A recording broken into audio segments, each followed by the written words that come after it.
Hey, what's up, podcast? It's Jeff, and before we jump into this awesome episode of Teach Better Talk, I wanted to give you a little preview of a couple of the sessions that are coming to the Teach Better Conference this November 8th and 9th. If you're not already registered, you can go over to teachbetterconference.com, see all the amazing speakers and presentations that we have coming, and also get your registration. Make sure you use discount code Podcast Talk to save $50. Here are just two of the sessions that you will be able to come see as told by the presenters bringing them to the Teach Better Conference. I hope to see you in November. Hey y'all, I'm Karen Daly from Greenville, South Carolina, originally from Ohio. I would love for you to sign up for my class. It is on teaching middle schoolers to change from inside out. Some of the topics that we'll be talking about is how are you able to teach if the student is not in your classroom? If they are trouble students that spend most of their time in in-school suspension or out-of-school suspension, they're not learning in your room. So let's figure out some ways and some strategies to keep them in your room and out of trouble. Make sure you sign up for my session. Thanks. Hi, everyone. My name is Beth Manning. I teach fifth grade science in Chicago. I'll be presenting at the Teach Better Conference about how teaching better for introverts is teaching better for everyone. In this session, we'll look at ways to bring out the best in your introverts so that they shine like everybody else in the classroom. If you haven't signed up yet, go to teachbetterconference.com and sign up. I hope to see you in November. Bye. You're listening to the Teach Better Talk podcast featuring expert educators eager to share progressive tactics to reach more students. Teach Better Talk is created by teachers and fueled by passion. Let's get started.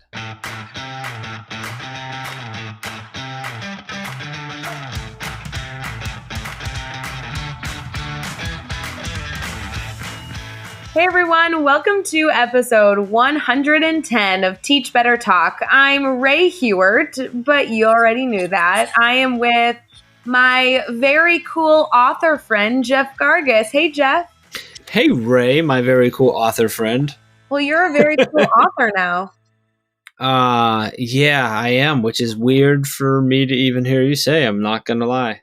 Better yet, Jeff, you are a #1 new release on Amazon best-selling author. Yeah, is it still a #1 new release? It is. It still is. That's crazy. It's crazy. #1 new book release on Amazon for 2 weeks straight for lesson planning for educators. It's killer. I love it. Wow, that's awesome. That's pretty cool. Super excited. Don't you like when I give you information that you don't know and then you get to just like learn something new? Yeah, that's really cool. You're welcome. You know, Jeff, we've been talking a lot about the book, obviously. It just came out, and we're kind of building through this phase of everyone posting a picture with their book, and that was super cool. And now that people are starting to read it, they're starting to share their favorite parts of the book, their favorite sections. You know, Tara has that, book snaps. Like, I feel like I'm seeing those everywhere of educators pulling meaningful moments throughout their reading and sharing them. Right now, we're actually doing a book giveaway for people to be able to win 5 signed copies, and that ends October 19th. So we're going to be doing that for a few weeks. Ray, I want to win a book. How do I win that book, one of those 5 books? Oh, it's really easy, Jeff. All you need to do is register for the Teach Better Conference, and you're automatically in the pool, and we are going to pick 5 people to get 5 free signed copies. That seems super easy. How would I go about registering for the Teach Better Conference? This sounds like an ad. I was trying to talk about the book. Now Jeff has derailed me about the conference. But you're talking about giving away 5 books, but you didn't tell us how to win the 5 books. That's kind of a really bad concept. Okay. Go to teachbetterconference.com, register. By the way, don't pay full price. Use the promo code. What is it? Podcast Talk. Podcast Talk. There we go. We have a promo code for you. Yeah, and $50 off. Yes, $50 off your 2-day registration. And not only do you get the $50 off, but you also are in the running to win a signed copy of the book, which it's kind of funny. We have a lot going on, Jeff, like between the book release and the conference, we're just running around like chickens with our head cut off. Yeah, no kidding. So I register for the contest. I'm automatically entered. I don't have to do anything else. If I've already registered for the conference, guess what? Already entered to win one of the 5 books, correct? Yes, correct. Love it. So with all that being said, we've also, if you're listening, I hope you already know this, but we've done a number of different live sessions where the author of the Teach Better book, myself, Jeff Gargis, Chad Ruskowski, and Tiffany Ott have gone live on Facebook to read our favorite sections. We've done multiple Q&As. We've talked about the book study. I mean, all those great things. I want to ask you, Jeff, would you mind, for our podcast listeners, in case they don't have a Facebook, would you share what your favorite part of the book is, just really quick before we get into this episode? Oh, my favorite part. Yeah, pick up. You have 160 pages to choose from. So my favorite part, I think, is like on the front cover, bottom right. Oh, stop! It's right where my name is. That's such a lame. You're so lame. So I honestly it's crazy because there's so many stories in here that I don't know if I've ever told like to people like or in public anyway like that. But the one that I always do is still like it's my favorite.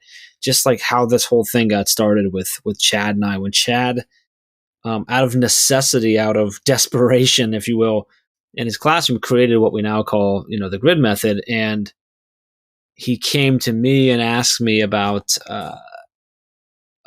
doing an ebook because he was getting stopped in the hallways by all of his colleagues asking him, what are you doing? Because this student is working hard for you, but falls asleep in my class. This student's doing this, whatever. And it actually came to a full head when a veteran teacher came down and said, "Hey, like, what are you doing? Because my students just told me I don't know how to teach, and I know how to teach." And Chad figured out he had something going on. And he came to me thinking, "Hey, I think maybe if I do an ebook, I put it up there, I'll be able to like better help my colleagues with just some follow-up answers and stuff." And internally in our team, and we talk about it in the book, obviously, like that's where I'm sharing this from. But we always joke about not just an ebook, because what I said to him was, "Dude, we're not just doing an ebook." And I think it's my favorite part of the book because I really love just kind of going back there because it's been a crazy journey ever since, and just sort of reflecting back to that night. So Chad had called me, left a voicemail, and then I called him back on my way home. I had worked a ridiculously long day. It was dark. It was raining. And I just drove around my neighborhood for, probably like an hour and a half, listening to Chad tell me what this thing had done for his students and for him as a teacher and as a husband and as a father. And like, I just got this feeling and that something was going on, and I didn't know what it was. I didn't understand it. That's probably my favorite one, right? Just really sharing like kind of where all this kind of started from. We're kind of crazy. It's kind of funny because in this episode, Jason actually talks a little bit about, starting businesses on the side and stuff like that. But like when you get into a small business and you're trying to grow something, you're trying to do something, a lot of times you don't take the time to stop and enjoy the ride as much. You don't always stop to kind of celebrate those wins and realize what you've done and look back on things because you're just so in the moment. You're just trying to grind through and build something. I think I really like being able to stop every now and then and reflect back on that. So that's probably my favorite part. I mean, obviously, the most important part of the entire book is the story of how you and I met. So like that's also definitely a big one as well. Yeah, I want our listeners to notice that I gave him ample opportunity to just pick any story that he had a part of in 160 pages. And he's like, okay, so I met Chad, blah, blah, blah. Just saying. So let's do it. Can we do this, Ray, since our podcast listeners are the most awesome podcast listeners in the world? Sure. So we're doing the giveaway where if you come to the conference, you can win one of 5 copies, right? Yep. Can we do exclusive to Teach Better Talk? Can we give away another 3? Done. Can we do that? So tweet out at us. You have to tag both at Ray Hewart and at Jeff Gargas, or on Instagram at Ray Hewart and at _ Jeff Gargas. Make sure you hashtag Teach Better and Teach Better Talk. And I want you to reference the story that I just told. So hashtag along with all of that, hashtag not just an ebook. So there's a lot of hashtag going on. So you have to be paying attention right now. So you got a hashtag Teach Better, hashtag Teach Better Talk, and hashtag not just an ebook. And then tag us. And then Ray and I will have Michelle put those all in like a cool spreadsheet or whatever anybody tweets out. And then we'll have her like randomly pick 3 and we'll just go from there. Love that idea. Is that cool? Yep. Is that too much? Is too many hashtags? Well, it's a lot of hashtags, but you're kind of a weirdo, so we're going to let you go with it. I want to you want the free book, you got to work with it a little bit. Yeah, I wanted to note, though, I was talking all about the stories during a recent Facebook Live, and I did kind of like what you did. Somebody asked me the favorite part of the book, and I'm like, oh my gosh, there are so many stories. Here are a few of my favorites. And I was live with Tiffany, and she kind of paused and said, I want our listeners to know that the book is full of stories. And that's what we as the authors, we immediately go to, because some of our most vulnerable and dare I say embarrassing moments are actually written in this book, which I don't know how we got tricked into doing that. But the book itself is so much more than stories. I actually think our stories only make up maybe 30 to 40% of the book. The rest of the book is really purposeful, tactical takeaways for all of our readers. I mean, we dive into those really meaningful times in an educator's career where they're planning lessons and trying to connect with students and trying to pursue, their growth journey. And, one of my favorite chapters, I think, is the hardest to stomach, is Complain Better. And while there are stories within all of these chapters that I hope you enjoy, there's also really intentional moments of reflection and those next steps that you can implement in your classroom tomorrow. And so I hope all of you, as you're maybe thinking about, oh, it might be cool to get a signed copy, or, oh, maybe I should order that on Amazon or, Barnes and Noble, whatever you're deciding, just know that this isn't a story about us. This is so much more a story of how every single person, a part of this writing process, all four of us, got to this teach better mindset, got to this pursuit of better. And the best part is that while we might say that the four of us wrote it, there are a spattering of other authors that contributed to this. You'll get to read about their stories at the end of the chapters. And there's just incredible secret surprises. There's a QR code that if I were you, I'd get a hold of, because there's a full website of details for you there that is hidden within the pages of the book. And I hope that you guys consider entering this, not only to get a signed copy, because that would be cool, but also to take part in this journey that, thousands of educators are now doing now that the book published. I think we did a sufficient job of telling them to get the book at this point. Well, maybe not. I don't know. Do you want to, I mean, they're either going to get it or they're not. I mean, fingers crossed. I think they are. They've probably turned us off at this point and have gone to get the book, which is awesome. Fortunately, your podcast player app on your phone should still play while you are browsing Amazon. So you can do both. Multitasking. Don't do it while you're driving, though. Not safe. Anyway, let's talk about this episode now. That was a horrible transition. So let's talk about Jason Habisch. We actually met Jason out in Indiana back in, I think it was June. We talked about that a little bit in the episode. Super cool guy, really nice. A lot of fun to chat with. A lot of experience. He teaches out there around the Fort Wayne area. He's a football coach. He's coached a bunch of different players that have gotten into all different levels of college play and championships and stuff. He's writing a book right now. He's working on a podcast that he's launching in November. He started different businesses on the side. He's doing a lot of really cool stuff. I think Jason shares a lot of stories during this episode, and there are just little nuggets of just golden nuggets all throughout this. So listen attentively, and I'm super excited to get into the episode. Any last words for our listeners before we jump in? Go for it, guys. Take a listen. Boy, that was deep, Ray. Deep. I'm sorry. You did such a good job with I can't top that, Jeff Gargas. All right, let's get into episode 110 with Jason Habisch.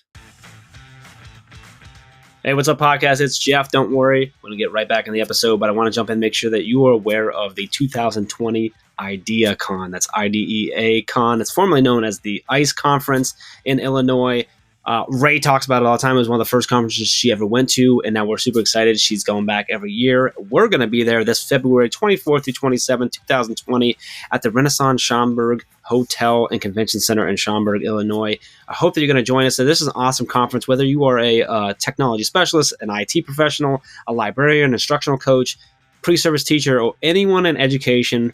This is a conference that's going to offer you nationally recognized speakers and over 400 different training opportunities for you to go learn and grow. So make sure you head over to ideaillinois.org or go to the bit.ly. It's bit.ly/IDEACon for all the information that you need, including registration, which opens up in early October. I look forward to seeing you February 24th through the 27th, 2020 at IdeaCon. Now let's get back to the episode.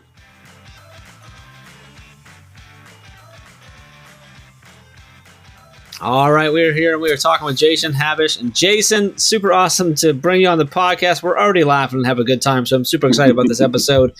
We met this past June, I think it was, June, July, something like that, at a conference that actually Ray and I were both at and you were at. And it's been a while since then, but now we got you on the show. I know you're into podcasting as well, so that's fun. Super excited to talk about different things with you today. But first off, how you feeling right now? Well, I'm doing better than I deserve. I'm in the late season grind of coaching football, and we're about to hit the end of our grading period. So, as all educators know, if you do extracurriculars and you're at that time in the grading period, you're just hip deep in it. But I'm really excited to be here because it gives me a little break from all that. This was my excuse to not have to grade tonight. So, but well, we're happy to be your excuse. Well, I'm happy that that you're giving me one. But yeah, I'm really excited about our conversation. I think it'll be fun. Jason, I'm thrilled you're not grading tonight, so you get a night off. The first question is super easy, so you just sit back, enjoy the whole experience, because we get to talk all about you during this entire episode. Would you mind letting our listeners know a little bit more about you just by kind of answering that typical question of kind of what you do? Sure. Well, that's sometimes a complicated question. You feel like you can overthink it, but really, I'm a storyteller and I enjoy getting people from A to Z to a more successful place. So that's really what you're doing in education. You're trying to help them be more successful. I teach world history, U.S. history, AP world history. I've taught all kinds of things over the years. But that's really what I do, whether it's in school or out of school. I just like to guide people along. I love it. I love that you said you're a storyteller. You're just taking from A to Z and to get them to a more successful place. Really like that outlook on education. That's super cool. So, we talk about a lot on this podcast. We talk about failure a lot. I always talk. Anybody who's talked to me for a while knows that I always say that I've been fortunate enough to fail a lot because every time I've had one of those missteps, those mistakes, whether big or small or massive, they've taught me something. I've been able to learn from it. So I love hearing these stories. So I'm looking for you. Can you share a story with us, a time that you failed? Kind of tell us what happened. Take us there with you. How did you feel? How did you overcome it? And then what did you take away from that experience? Sure. First, let me say I love that question. I love that question in one of my favorite podcasts called Entrepreneur on Fire, because that's one of their first questions too. Yes. That failure question. And it's a great question. If we were going to talk about all of my failures, this would be like a 24-hour YouTube show for sure. But one of the first times I stepped out of education, I started a professional development business all on my own. I hadn't run my own business before, and I failed at just about everything in that. In the marketing and the sales, if I wasn't delivering workshops, I was selling. And if I wasn't selling, I was delivering workshops, which puts you in that sort of weird cash flow cycle of either making money or you're not. Uh-huh. And then I also wasn't taking care of myself. And I learned a lot about myself, about health, mental health. And, when you're under that kind of stress and that grind, and you're just one of those people that are like, you're going to work through it. It just didn't work out. I mean, it came to just a total, after about 12 months, it just totally derailed. And I learned a lot.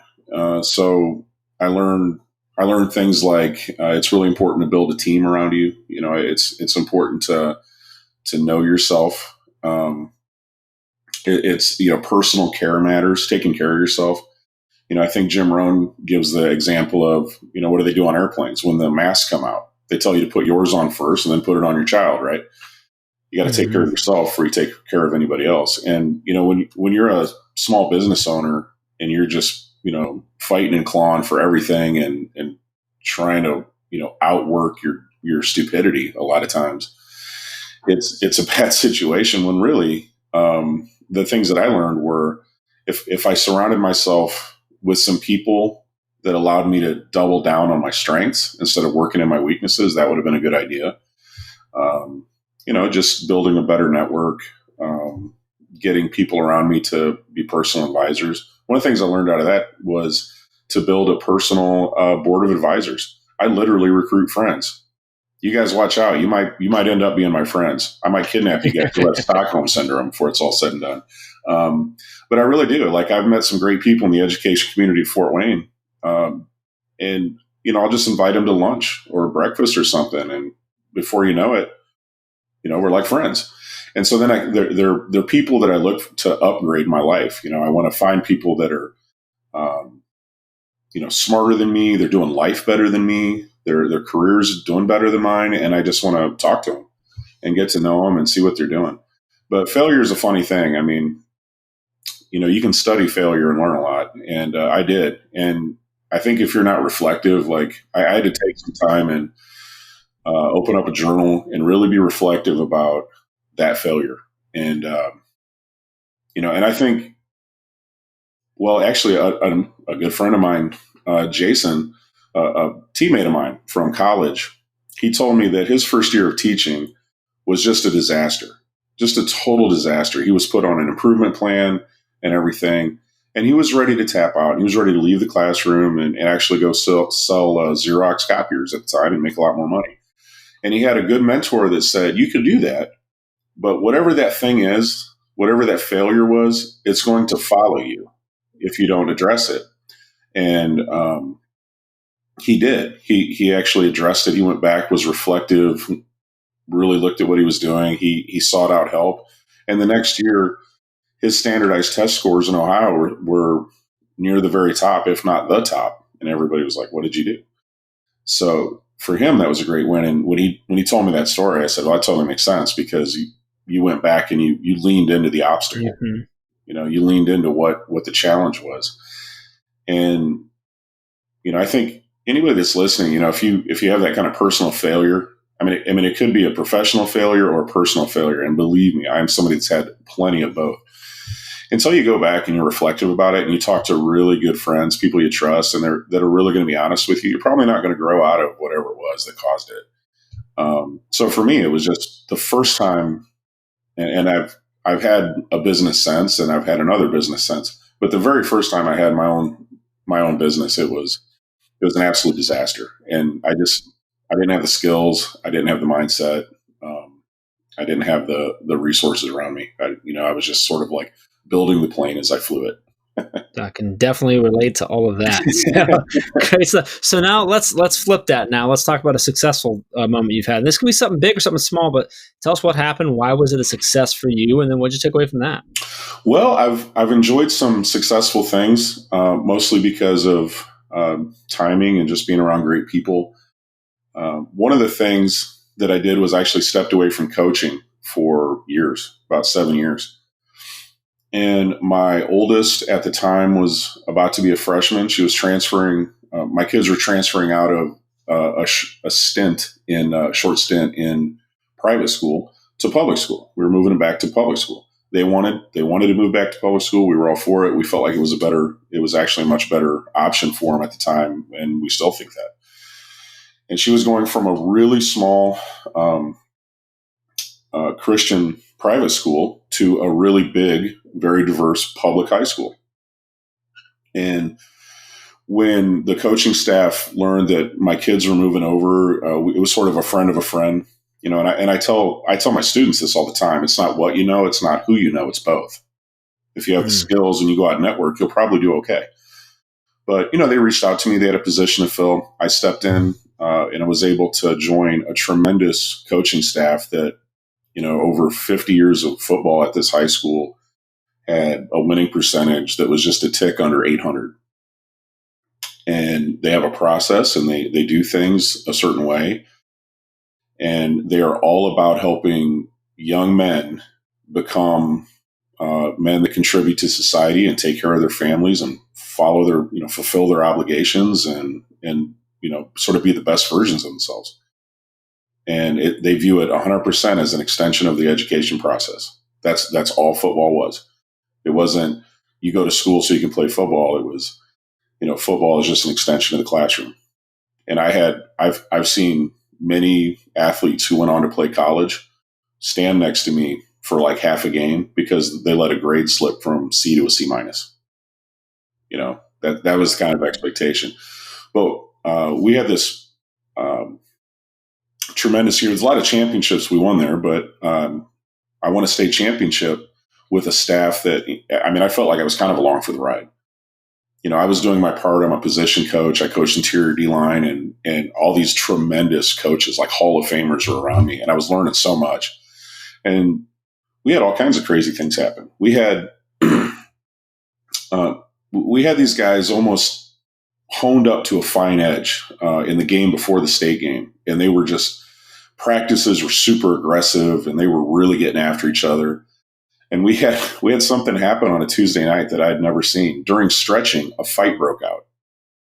Now, this is a program of like 160 guys. A fight breaks out, and then it's somebody's brother gets into it. Now we got 10 guys fighting, and we have to get in the middle of this. And you know, I gotta hug a kid that he's literally starting as a defensive tackle in the Big Ten right now. You know, I gotta walk him away, and his brother's all my, you know, and it was just nuts. And everybody was yelling at each other. And this is where the program is getting pressure tested. You know, the guys are tired. They've been in the submarine together all year. They've been breathing the same air all year. And we're near the end. We're practicing under lights. It's freezing cold. You know, you're near the end of the season. And I'm like, this is nuts. I've never seen anything like this. And what happened? Because the leadership concepts and processes and expectations were already there. The kids handled it internally. Guys said to each other what they needed to say. A lot of, you know, they forgave each other. They handled their business in-house as within the leadership structure of the captains and the coaches talking to them and all that stuff. Wednesday was a great practice. We go out Friday, win the game, and we go down to state. And we're playing a team that, to this point, I have tremendous respect for. To this point, the coach has been there for 7 years. He's lost 4 games. Jeez. 3 of them were to state champions. The game that I coached in was an absolute bananas game. We won it 64-61. It was like a basketball score.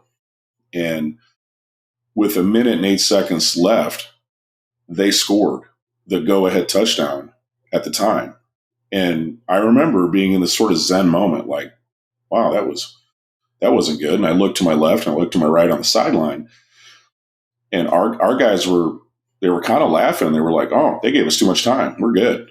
Like, they were not panicking at all. I mean, the adults kind of were. I mean, not panicking, but just like, oh, you know, this is a big deal. And our guys were like, we're good.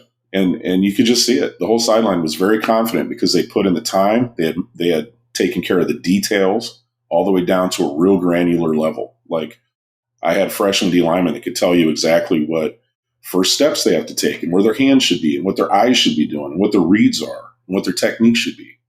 And how a takeoff on 3rd and 14 is different than a takeoff on 3rd and 2 as a D lineman. That's the level of detail that they were being coached at. And that's what happened. 3 passes and 1 run later with 8 seconds left, we went home with the blue ring.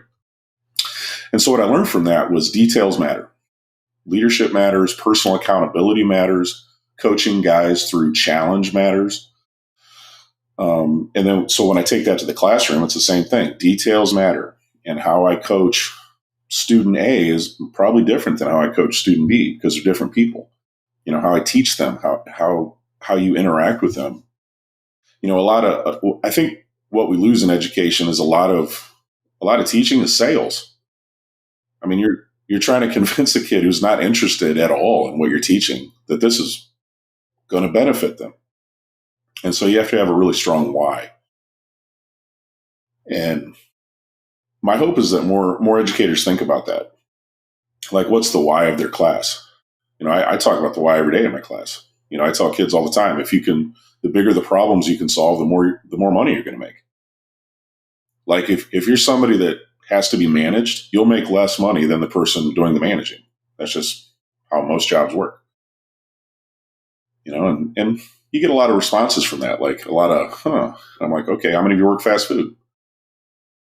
I work fast food. I know what that life is like. You know, if you're the person that's dropping fries and flipping burgers, you're not going to make as much as the person who's managing all those people. And you're not going to make as much as the person who's managing the managers. So where do you want to be on that ladder? Mm-hmm. You know, and those little habits you have right now, like those of you that are spacing out right now or trying to get on your phone and check, you know, Snapchat, your distraction is costing you your future. And I tell kids all the time, your phone does not care about you. It's made by $1 billion companies that just want to distract you. They want to own your attention. And there's nothing wrong with phones. It's just like, learn how to adult with your phone. So those are the kind of the details that I learned from that run of, being in that program and coaching that, is details matter. So when I take that back to the classroom, it's like the little details of how we do things, process, how we do things, thinking things through. Is this the best approach for this kid? It really made me, it wasn't just like a sausage grinder, like one size fits all. I don't think I was like that before then, but it really drew my eye to it. Jason, I love your focus on personalizing students' learning, because that's obviously something we as a team focus on a great deal. That it couldn't be more relevant in education right now. What is, really fueling your fire and, keeping you excited about everything you're doing? Because, it's very clear that you have a passion, but how do you ensure that you're giving your students all that they need so you can reach all the learners in your classroom? What's keeping you going? Well, I think what gets me excited is those moments when I get to coach a kid into a vision for themselves that's much bigger than what they have. And so I like to say that I teach history for people that don't like history. And I like to teach history in a way that connects with real practical life, because I know that history isn't really high on the priority list for a kid that's hungry, a kid that's abused, a kid that is struggling, a kid whose parents are going through stuff, all those things, right? And so, I have to be realistic about that. And I think every educator has to be realistic about, yes, you want your kid to do great on standardized tests. But are they doing great as a person? Or are there little things you can do that help them level up? So last year I had a young lady who every day just super negative, super bad mouth, just sort of vomited all this negativity all over everyone around her. And, and I was intentionally very patient with her. I remember the first time she just lost it, didn't like what we were doing, didn't want to be, sort of pressed and pushed into doing better, and just yelled at me and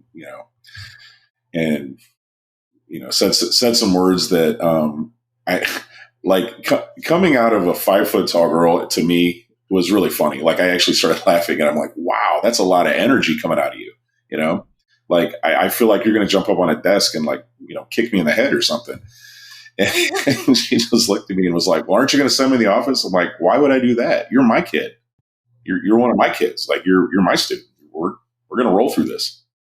Like, do you need to go to the bathroom? Do you need to get a drink of water, kind of shake it off? Yeah, I do. Okay. So that's what happened. She got a drink of water, kind of went to the bathroom and cried. I could tell the mascara had run a little bit, came back, and, and after class, she told me all about the crazy stuff going on in her house. And it was really terrible. And that's something that I learned right away. My first job was at an alternative school. Was when kids were upset with me, typically they weren't really upset with me. It was usually something else. And so what has me excited is having those conversations, because by the end of the year, I got a card from her, and it was a thank you card. It was, thank you for asking me how my day was. Thank you for being patient with me. Thank you for this and thank you for that. And then when we started the school year this year, it made me feel really good when she came up to me after about a week and said, hey, I'm doing a lot better this year. And I said, what's the difference? She goes, I cut negative people out of my life, like you said, and I'm focused on my own success and doing well, and I'm not going to let people hold me back anymore. I said, wow, well, good for you. And, that's why you do it. And I think every teacher should have a code red box. And a code red box should have a candy bar of your choosing and those kind of cards in it. If you get cards from parents and kids or just notes from them, I still have a Post-it note taped up at my desk that she put there that said, you're awesome. And that really meant a lot. So I have a code red box over the years of kids that have just left notes. It's like, thanks for caring. Thanks for pushing me. Thanks for making me do better. Parents that were like, thanks for being patient with my kid. They were going through a really tough season, stuff like that. And, if you have a code red box, you open that on the day that you're ready to, go do some other career. And I don't know, maybe it has a gift card to a liquor store. I have no idea what's in there, but you personalize it. So that's what has me fired up. I mean, I could give you a lot of pedagogy stuff, but really it's about, I want to see what this kid's like in 10 years. Did I make an impact or not? Yeah, it's a great mission, Jason. I think any teacher that's in the classroom hoping to make an impact on a child and in 10 years see what impact they made it's really, really special. As we think about education, you're talking about personalized learning a lot. You're talking about teachers taking care of themselves and, having that code red box. I love that. I've heard a lot of teachers have folders with a very similar mentality of, on the hard days, this is what you go to see the impact you've had. Right. What type of advice do you give teachers, whether they be a new teacher to the classroom or a building or a veteran teacher or somewhere in between? What advice do they need to, really be successful in this field? Well, I think for a new teacher, one of their struggles is they so easily connect to young people that they can pretty quickly drift into being the cool teacher that isn't the adult. And the cool teacher that isn't the adult is the one that struggles with, maybe not with boundaries, but just more like they're so fun to be around that they're not really pressing kids and in ways where they're more of like that adult role. I think, and I don't think all, I think there's just some brand new teachers that struggle with that kind of pivoting out of like camp counselor mode and to something more dynamic. And so I would encourage new teachers also just to get really good older veteran teachers around them that they trust, that they can ask questions to. Like, recruit your own board of advisors as teachers. I mean, do you see people that have done it for 20, 25 years and they're just crushing it? That's who you want on their team. That's who they should want to go have lunch with, or that's who they should during their prep period go see how they teach, or just go ask questions to, because that's going to really add to their toolbox and their confidence and like, okay, I can do this. I'd say with any teacher, bar none, take care of yourself. I see so many, sorry, I got settings on. I forgot to turn off on my desktop, but I would say bar none, take care of yourself. And that's tough to do because educators by nature take care of kids. They want to take care of everybody in their classroom. But sometimes they don't take care of themselves.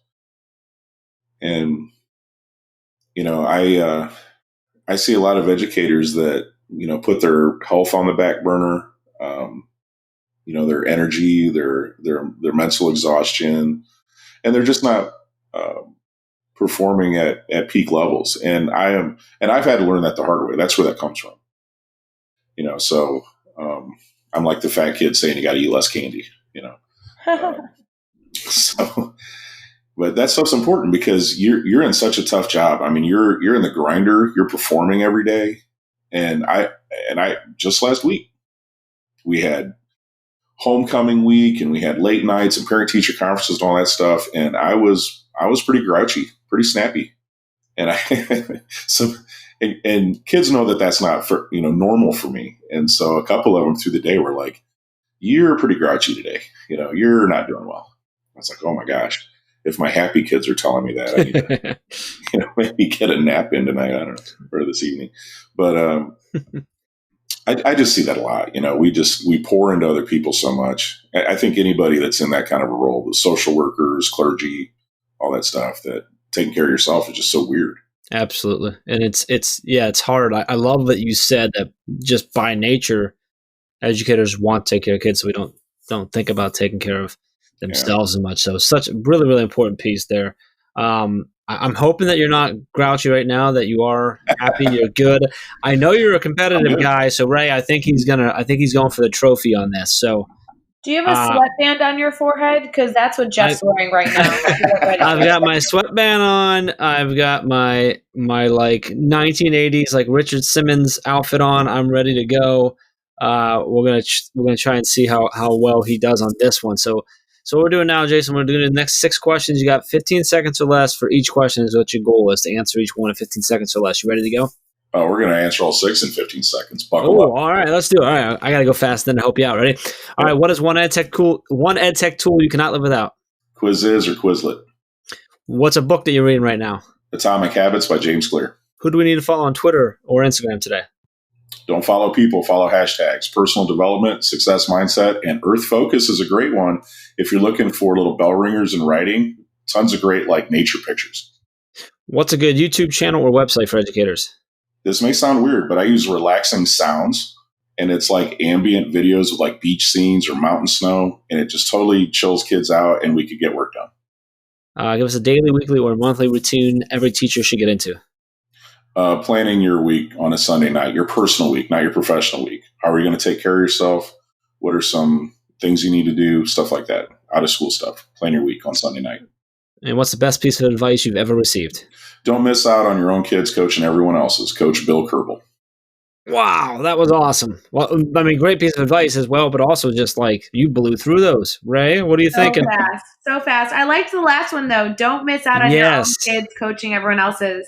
That's like that quote I just saw on Instagram last night of teachers are the only ones who lose sleep over other people's children. 100% true. Done that. Yeah. Well, and he gave me that advice, and he was 100% right. I stepped away from coaching for 7 years, and I was just like the travel volleyball dad, the little league coach, all that stuff. We had great times. Well, Jason, I want to make sure our listeners can connect with you and all that you're sharing. So would you mind answering maybe the simple question of how people can connect with you? Sure. I'm on Instagram. It's my personal Instagram. It's just J Habisch, JHABISCH. And my Facebook page is just me, Jason Habisch. I'll have more coming up in the future. I'll be releasing my own podcast in November. And I'm writing a book right now that has nothing to do with education. It's a fiction novel. So I'll be doing some marketing around that. Love it. And when those get launched, make sure you get those over to us so I can add those to the show notes. That'd be great for everyone to check out there. Right. So you can find all the links and all the resources and everything we talked about in this episode over at teachbetter.com, as well as those links to connect with Jason to keep that conversation going. So make sure you head over into the show notes over at teachbetter.com for all of that. Be sure to hit subscribe so you don't miss any upcoming episodes. And if you give us a rating and review, we'd really, really appreciate that as well. And then let's keep taking it one step further. Think of just 3 of your colleagues who need to hear these amazing stories and share this podcast with them. Jason, man, this was awesome. I'm so glad that we ran into each other and met this past summer, and that you were able to come on and able to share your story. So much value in this episode. Really, really appreciate it. It's just a huge thank you from us, man. Well, thank you. You guys are doing great stuff. I mean, I love it that you're building a platform where people can share and just pull together, great stories, great ideas. I mean, you guys are rock stars. Keep it up. Awesome. Thank you. We appreciate those kind words. And until next time, let's get out there and let's teach better.